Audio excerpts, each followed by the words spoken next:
Далее в нашей программе рубрика «Мы помним». Она посвящена 70-летию победы в Великой Отечественной войне. Сюжет Павла Танина о героях битвы на озере Ильмень.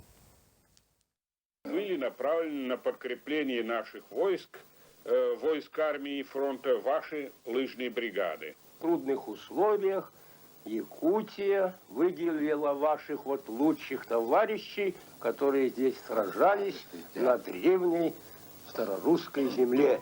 Речь в этой кинохронике идет о 23 февраля 1943 года. Эта дата вошла в историю якутского народа как одна из самых трагичных страниц Великой Отечественной. Битва на озере Ильмень.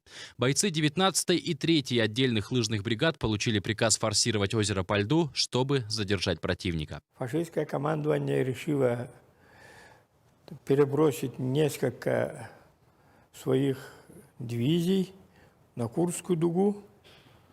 Это стало известно советской разведке, и советское командование решило помешать этому.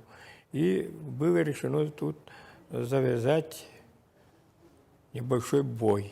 Первыми 22 февраля в 11 часов ночи в направлении вражеских сил выдвинулись бойцы 19-й бригады, которая на четверть состояла из якутов.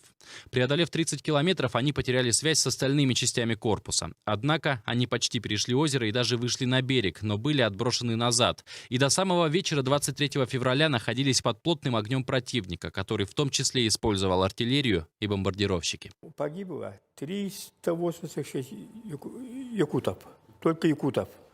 А якутян, примерно около 1000 общей сложности. Где-то четверть всего. Да, четверть всего этой бригады осталась на озере Ильмени. К сожалению, с каждым годом живых свидетелей Великой Отечественной войны становится меньше, а участники якутяне, которые смогли пережить тот страшный бой, не дожили до наших дней. Но история бессмертна, и до наших дней дошли воспоминания солдат, запечатленные на пленку, и истории, которые они рассказывали своим родственникам, друзьям и коллегам. Так до нас дошла история Иннокентия Петровича Канаева. В 1941 году Иннокентий Петрович окончил педагогическое училище по специальности учитель начальных классов. Первый год войны преподавал в Горном Улусе. В 1942-м его призвали на фронт. В битве за Ильмень он получил боевое крещение. Был строгий приказ. У каждого бойца были лыжи и лыжные палки. Не дай бог потеряете хоть одну палку, попадете опять в трибунал. А Иннокентий Петрович был снайпером. У него из его взвода снайперская винтовка была только у него. Сказали: ну, Кеша, не потеряешь, все, не дай бог. И вот он этот палки, лыжи, снайперскую винтовку держал и пошли вперед. Уже мы приближались. Видим, что враг там на той стороне тоже сметется, понимает, туда-сюда бегает. А нам еще стрельбу не давали, командования не было. А мы все шли. Ну, приблизительно, наверное, километров 2 или, может, даже 1,5 километра не дошли до берега. И тут немцы по нам открыли прекрасный пулеметный огонь. Прямо сходу нам дали команду к бою. И вот мы кричали: за Родину, за Сталина, вперед! И мы давайте с песней даже пошли в бой. Последние километры озера бойцам удалось форсировать. Они дошли до берега. Как раз этот кустик начались.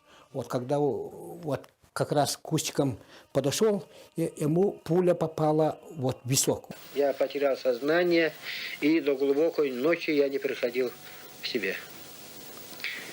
Когда я очнулся, уже было темно.